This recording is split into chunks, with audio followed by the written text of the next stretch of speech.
donjem dijelu. Dakle, počnemo. Ivana? V3. Horor. Martina? C3. Da nije odgovor skroz umjetnost.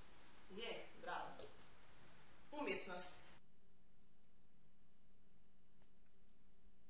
Kao što vidite, sva 4 stupca predstavljaju po jednu granu umjetnosti. Naravno, ovo nije sve. Ovo je jedna od definicija umjetnosti. Malo je opširna, ali evo ja sam to izvadila iz jedne enciklopedije. Umjetnost je osobita ljudska djelatnost koja uključuje stvaralački zanos, stvoreno djelo i doživljavanje. Sada ćemo čitati jedno književno djelo, odnosno ulomak iz književnog djela, jednog književnika, poznatog književnika Ive Andrića. Evo, to je priča o jednoj ovčici Aski, koja nije bila baš obična ovca, kao i sve druge ovce, nego ona silno željela biti balerina. Pa sam ovdje zato u tu svrhu i stavila nekoliko doista proturječnih fotografija. Ovdje recimo imate jednu klasičnu ovcu, a ovdje je jedna lijepa balerina, pa možete li ikako, da vam nisam sad ovako unaprijed recimo najavila da je ovca željela postati balerina, biste li ikako spojili ovcu i balerinu u jednoj rečenici? Ne. Ja isto mislim da ne. Tako da ova priča će sigurno biti posebna i za vas, nakon što je naravno čujete. Naime, ta ovčica je željela silno postati balerina i zbog toga jedna od umjetnosti je i ples, a jedan od oblika plesa je balet. Pa budući da ćemo ovo svedati u tekstu Zvezda sa baletom, a plesno izličajan, koji je se stavila i uključenje baleta, plesnih forma, i danas najčešće vidimo izvođenje profesionalnih plesača u kazalištu ili na nekom drugom mjestu, na nekoj drugoj sceni. Ovo je dakle ulomak iz pripovjetke Aska i Vuk, istoimeni je i ulomak. Ja vas molim da se naslonite, poslušajte priču. Ivo Andrić, Aska i Vuk.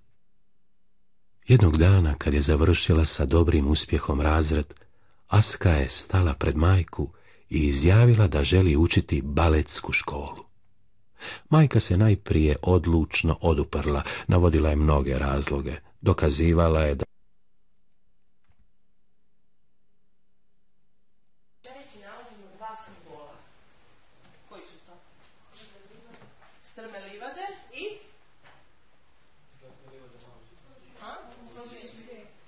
Oči svijet, točno. Strme livade i opći svijet. Ja ću ih samo malo zaokružiti. Da vidite bolje. Što simboliziraju? Askina igra ili Askin ples, za što?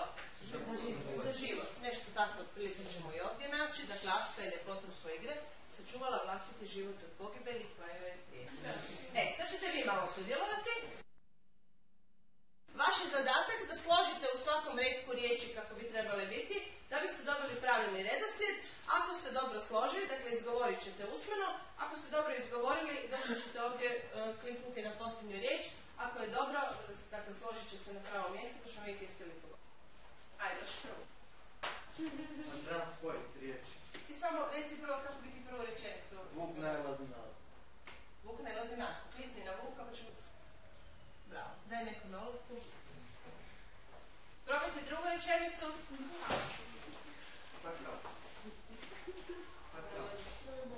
Asna izvodi čarobni ples. Dobro. Što da zadnje reći?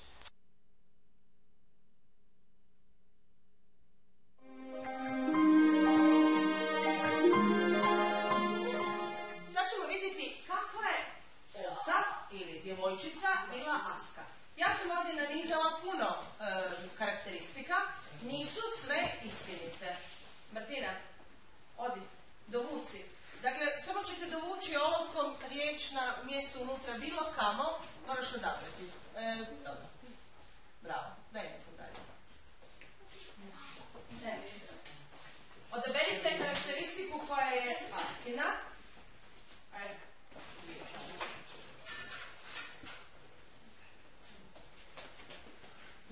Dakle, živahna, darovita, talentirana,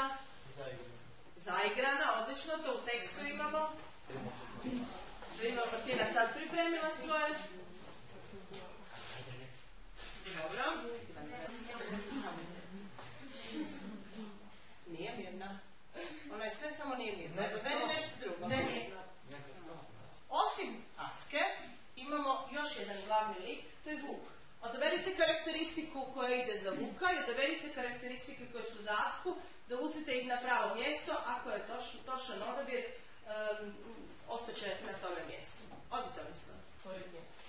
Isprskoči. Tako, pustite. Odlično. Ne samo...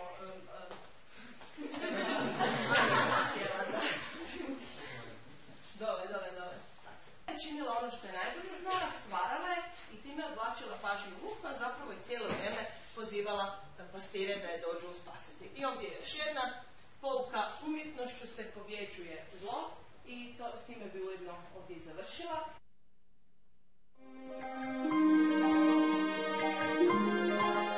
Budući da ovo dijelo pripada Ivi Andriću, ja sam pripremila samo jedan kratki pregled o njegovom životu i sad ću se samo malo još zadržati na njemu kao književniku. Na početku ovog sata sam vam rekla da je Ivo Andrić, nisam namjerno ću spomenula ili hrvatski književnik ili strani književnik.